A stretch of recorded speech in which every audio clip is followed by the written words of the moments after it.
Thank you. इसमें tense का part 2 start होने जा रहा है। आप लोग थोड़ा सा यहाँ पर ध्यान दीजिएगा, क्योंकि सारे बच्चे यहीं पर गलती करते हैं कि सर हमको एस यस लगाने नहीं आता है, ठीक ना। तो यहीं पर समझना है, हमको नहीं देखना है, बोर्ड की तरफ देखना है, ठीक ना। ये हो गया टेंस। मैंने पहले पार्ट में टेंस के बारे में बनाया था, और ये हो गया पार्ट 2, ठीक ना।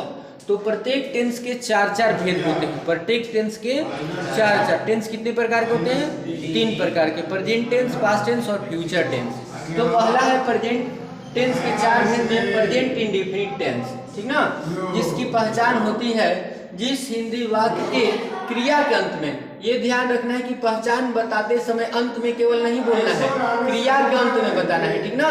क्रिया के अंत में ता है, ती है, ते हैं इत्यादि रहे तो उसे प्रेजेंट इंडेफिनिट टेंस कहते हैं। जैसे राम खाता है, ठीक ना, तो अंत में क्या हो गया? ता है ना।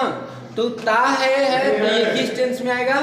Present indefinite tense. इसी से पहचान लेना है, जो टेंस पहचानेगा वही सही बनाएगा, और नहीं जब तक पहचान नहीं होगा तब तक सही नहीं बन सकता है, ठीक। ओके, इस प्रेजेंट इंडेफिनिट टेंस का स्ट्रक्चर है, बनावट किस प्रकार से बनेगा?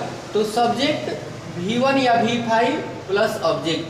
तुम किताब पढ़ते हो, तो तुम का हो गया यू, और उसके बाद वर्ब लिखेंगे, पढ़ना का मीनिंग रीड, उसके बाद ऑब्जेक्ट लास्ट में चला जाता है, ठीक ना।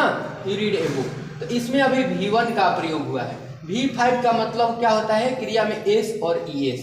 जैसे सीता आम खाती है, तो सीता इट्स ए मैंगो, ईट के साथ एस ईएस लग गया, तो इस वर्ब में जब एस ईएस लग जाता है तो इसी को V5 कहते हैं, ठीक है। एस लगे या ईएस लगे तो अब समझना ये है कि एस कहाँ लगता है और ईएस कहाँ लगता है। यहाँ मैंने पर लिखा हुआ है, देखिए, नंबर मीन्स होता है वचन या संख्या, ठीक ना। तो नंबर 2 प्रकार का होता है अंग्रेजी में, सिंगुलर नंबर और प्लूरल नंबर। सिंगुलर नंबर को हिंदी में एक वचन कहते हैं और प्लूरल नंबर को हिंदी में बहुवचन कहते हैं, ठीक ना। तो आपको ये ध्यान में रखना है कि एक वचन में कौन कौन सा प्रोनाउन आता है या नाउन आता है। तो एक वचन में आता है ही, सी, इट, और एक नाम, कोई भी नाम एक वचन में है जिसके साथ एस यस लगाना होता है प्रेजेंट इंडेफिनिट टेंस में, ठीक।